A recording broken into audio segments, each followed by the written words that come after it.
The revolution for women's rights in Iran. What'll happen next? How are women's rights currently in Iran? The Islamic Republic of Iran was founded on patriarchal misogyny. When the revolution's leader, Ayatollah Khomeini, assumed power in 1979, one of his first measures was to overturn women's rights in marriage, child custody, and divorce. This includes decreasing the legal marriage age for women from 18 to 9. And girls as young as this may still marry in Iran today. Iranian women are not only obliged to wear veils, but they are also prohibited from dancing or singing alone in public, riding a bicycle, attending sporting events, or becoming judges or president. They must sit at the rear of the bus and may only go overseas with the approval of their spouse. Their judicial testimony and inheritance are valued at half the value of men's. They are among the world's few women whose grandparents enjoyed better rights. Nothing frightens the Islamic Republic's authorities more than independent-minded women. And they know that 1 year after the murder in police custody of Mahsa Jina Amini, the revolutionary fire still burns in the hearts and minds of Iranians. Woman, life, freedom is a highly synergetic phrase that underscores the significance of women's rights in the battle for a normal existence and basic liberties for all people. It is more than simply a protest of the harsh dress code that Amini had been charged with breaching. The harsh armies of the theocracy may have cleaned the streets, but the people's resistance is far from ended. Despite several imprisonments, female journalists Nazila Marufian and Sepideh Golian continue to resist the state. Mamnur Molai Rad, the mother of Kian Perfalak, a 9-year-old aspiring inventor slain by security personnel, is under house arrest for continuing to seek justice for her son. Dozens of Iranian female athletes have competed in public without wearing the mandatory hijab. Notable actresses have openly removed their coverings in protest, and hundreds of thousands of women continue to do so in major Iranian cities. The assassination of Mahsa sparked a broad-based pro-democracy revolt. Today, millions of university students, labor unions, dissidents, ethnic, religious, sexual, and other minority groups understand that women's and girls' rights are intrinsically linked to the inclusive democracy they desire. They recognize that women's rights cannot be separated from human rights and universal dignity. Thank you for watching my new video. We talk about the revolution for women's rights in Iran. What'll happen next? Please help me develop this channel by subscribing, commenting, and sharing, exhibiting it to your friends and like it. Let's get started on this intriguing subject. Iran has a long history of feminist groups, both before and after the 1979 revolution. And the battle for women's rights in Iran has changed throughout time, with women facing discrimination in law and practice that has a significant influence on their lives. Many observers regard the sweeping public protests that erupted across Iran in response to the death of Mahsa Jina Amini in the custody of Iran's morality police last September as the region's first feminist uprising, with visually powerful images of women and girls defying compulsory hijab laws in the streets and the slogan, "Women, Life, Freedom," drawing widespread international sympathy. However, the protests and their demands for fundamental change were met with a brutal government crackdown, resulting in hundreds of deaths and tens of thousands of arbitrary arrests. Almost 9 months later, women's right to dress freely remains at the heart of the protest movement. Large-scale demonstrations centered on women's rights occurred throughout Iran in 2022, capturing the world's attention. Iranians peacefully demonstrated in the streets of cities and towns across the country, chanting, "Woman, Life, Freedom." The demonstrations reflected many Iranians' growing dissatisfaction with the political regime in power since 1979, and its ongoing violation of citizens' basic rights, particularly those of women and other historically marginalized groups. While the most recent wave of public demonstrations had died down by the first few months of 2023, peaceful rallies for freedom, democracy, and equality in Iran have a long history and continue to this day. Narges Mohammadi, a notable and presently imprisoned women's rights campaigner in Iran, was awarded the Nobel Peace Prize in 2023. recognizing popular opposition to Iran's totalitarian rule. Even when women are not demonstrating in the streets in large numbers, they consistently fight against gender discrimination, often at their own risk. An understanding of Iranian women's rights. Iran had a dramatic political revolution in 1979, when demonstrators overthrew the country's long-standing secular monarchy. In its place, conservative clerics established an Islamic government, which greatly restricted women's rights, such as requiring all women to appear in public with a proper hijab, or a modest form of dress that covers their hair and body, while leaving only their face and hands uncovered. Although many Iranian women protested mandatory hijab, the new Iranian government began to enforce it by 1981. Women and young girls in Iran now face penalty, ranging from monetary fines to jail if they appear in public, wearing an incorrect hijab or revealing portions of their hair or body. Throughout the years, Iranian women have campaigned against such discriminatory policies by openly demanding their rights from the state. Protests by women led in a few legislative reforms, such as the government recognizing women's rights to custody of their children in certain situations, or providing certain grounds for women to seek divorce. However, women and girls continue to have fewer rights than males, and face gender discrimination on a regular basis in Iran. Protests in Iran in 2022. The newest phase of women-led demonstrations in Iran started in September 2022, when police murdered a 22-year-old Kurdish Iranian woman called Mahsa Jina Amini, while she was in detention for allegedly breaching obligatory hijab legislation. For months, women spearheaded the great majority of demonstrations in Iran, putting their lives and freedom at stake. During the first 5 months of the demonstrations, authorities arrested approximately 20,000 activists and protesters. Although the majority were ultimately pardoned and freed, an unknown number remain imprisoned. The demonstrations also resulted in the deaths of at least 500 people, many of whom were children. Changes in the Iranian demonstrations. While the large demonstrations have subsided, political action in the name of equality and freedom in Iran remains strong and active. It has just taken on other forms. One unique facet of Iran's women's rights movement is that internationally known, imprisoned female activists continue to leak remarks and voice recordings criticizing their jail circumstances, and urge activists to continue their work. Women's rights advocacy is also increasingly being discussed in private forums on Telegram, WhatsApp groups, and other social media platforms. Women continue to participate in civil disobedience silently, but with their own hazards. One example is Iranian women who do not cover their hair when they appear in public. According to one 2023 study, at least 20% of Iranian women disobey Iran's required hijab legislation.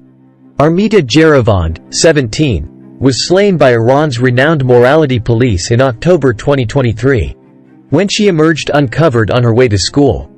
Other women are standing firm, despite Iran's restriction on female students and professors wearing inappropriate hijab from attending university campuses or getting course credits or degrees. One faculty member at a Tehran university explained how she covered her hair, but not with a magnea, the state-mandated kind of hijab that drapes over the hair and shoulders, tightening around the face. I cover my hair, but not with a magnea, rather with a loose headscarf. I am determined to appear as so and to support my students. I am not alone in dressing this way, she stated. Iranian officials have been contemplating another contentious draft that would harshen sanctions for women who flout headscarf requirements. The new law allows for the use of face recognition and social media monitoring to identify and penalize women who do not wear the hijab as required by hardline authorities. Abroad, women support Iranian activism. Iranian women and human rights activists residing in the United States have also been engaged in organizing conferences, seminars, and podcasts to assist pro-democratic protests in Iran. According to one Iranian women's rights activist located in the United States, the Iranian women's rights movement currently benefits from dual forms of activism, one inside Iran and the other by the Iranian diaspora. Women's rights activists have built stronger networks both within and outside of the nation since the 2022 demonstrations. As some feminists detailed in a newly released Iran Women's Bill of Rights, these supporters have positioned women's rights and gender equality as critical demands for Iran's future state retaliation to demonstrations. Meanwhile, the Iranian administration has attempted to suppress any kind of protest. Just weeks before the one-year anniversary of Amini's murder and scheduled memorial ceremonies, Iranian authorities detained numerous women's rights activists in August 2023, ostensibly to prevent further public demonstrations. The administration has also urged the relatives of deceased demonstrators to avoid organizing memorial ceremonies, claiming that such gatherings might spark future demonstrations. These government crackdowns on women's rights advocates and any future demonstrations demonstrate the Iranian women's rights movement's power and sustainability. Despite governmental brutality, women's nonviolent movement for democracy and freedom will continue. As shown by earlier decades of resistance, the veil has long been a symbol of patriarchal values in Iran, although its usage has varied depending on who is in power. Unveiled Iranian women photographed from behind, confronting police barriers or raising a fist at the site of large demonstrations are among the most memorable photos of the revolt that followed the murder of 22-year-old Mahsa Amini on September 16, 2022. The widespread usage of photographs of Iranian female demonstrators without headscarves in Western media demonstrates how the veil is often seen as the single most significant indicator of women's rights and well-being. Indeed, outside of Iran, wearing a veil is often seen as oppression, and its removal as emancipation and freedom. This understanding, however, ignores the veil's broader symbolism and the complex history of mandatory veiling and unveiling in Iran. In the 20th and 21st centuries, the Islamic Republic and the veil. During the 1979 revolution, veiling became a symbol of resistance to the Pahlavi monarchy, which ruled from 1925 to 1979. It was used to push back against the westernization and erosion of Iranian values that sparked the revolution. The veil became compulsory after the Islamic Republic, led by Ayatollah Ruhollah Khomeini, came to power, and certain forms of veiling, such as donning the chador, a cloak-like garment that covers the entire body and is required of women visiting an Iranian mosque, have come to be seen as signaling affiliation with or support for the Islamic Republic. Less comprehensive forms of veiling, such as a rusari or headscarf, and the knee-length tunic or coat known as a rupush, are interpreted as signs of minimal cooperation and potentially a rejection of the Islamic Republic's norms. These types of veiling allow the wearer to adjust the amount of hair shown as well as the fit and length of the tunic. Women accused of bad hijab, as Amini was, are typically those who adopt this form of veiling. However, in pre-1979 Iran, wearing the veil did not always indicate that a woman was religious. It might also indicate a range of other societal connotations, such as conservatism, supporting traditional values, or personal modesty, among others. Pahlavis and the modernizing epoch. Indeed, 4 decades before the establishment of the Islamic Republic, Reza Pahlavi, the Shah of Iran, compelled women to remove their veils by the Mandatory Unveiling Act of 1936. After ousting the Qajar dynasty in 1925, Pahlavi saw the advent of uncovered women into public settings as an important component of modernity patterned on Western values. Women were prohibited from wearing veils in public as a result of the 1936 Act, and refusal to comply was met with sometimes violent enforcement and removal of the offending garment. While men were also instructed to wear European-style trousers, suits, and hats, it was women's bodies that were at the center of these reforms. Pahlavi's complex modernization project included law and education reforms, as well as the end of gender segregation in many public spaces. The reforms gave women more rights and protections if their husbands chose to divorce them, and opened up new educational opportunities. But Pahlavi saw the presence of unveiled women in public space as critical to signaling these changes. Novelists in Iran explored women's personhood and rights during this period. particularly through stories about marriage.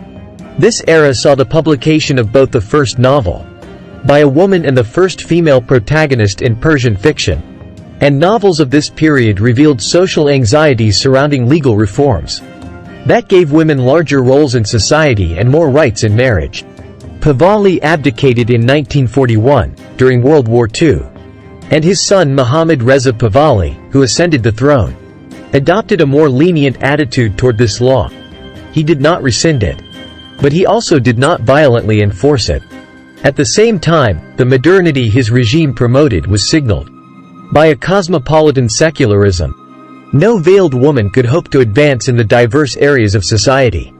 Women's veiling was influenced by social and family constraints, as well as altering cultural norms made possible by the almost universal adoption of Western clothing patterns, film, and other media.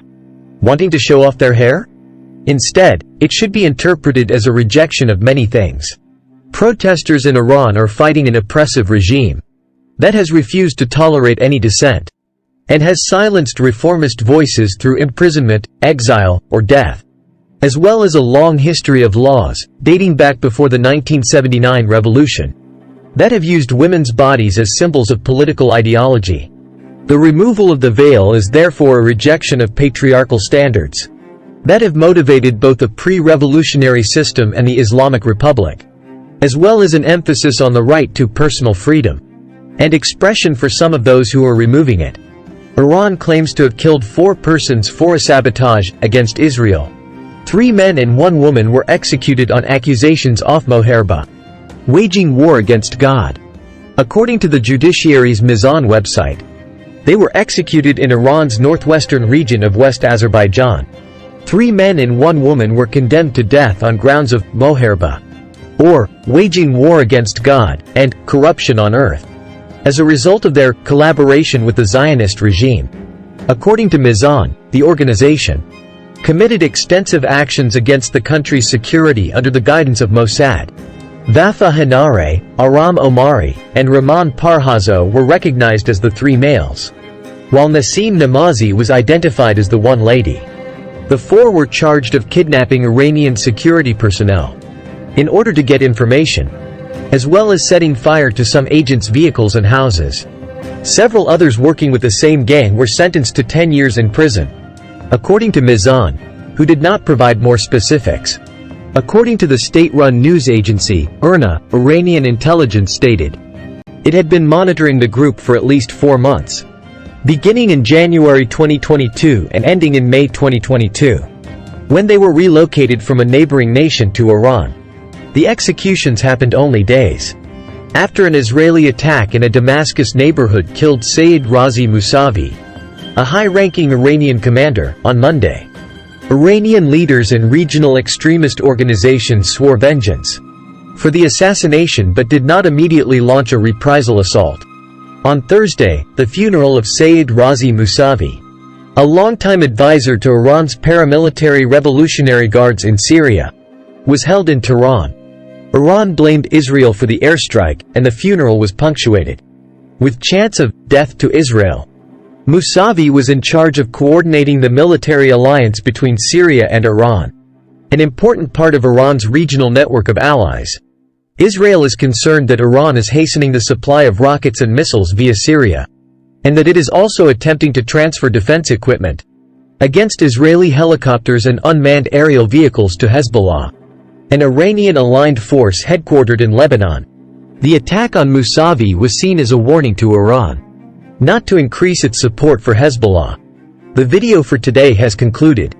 We appreciate you taking the time to watch this informative video. Keep in mind to subscribe to our channel. Ensure you don't miss any of the most groundbreaking stuff. If you liked seeing this video, please share it with others, exhibiting it to your friends and like it. Goodbye and have a pleasant day.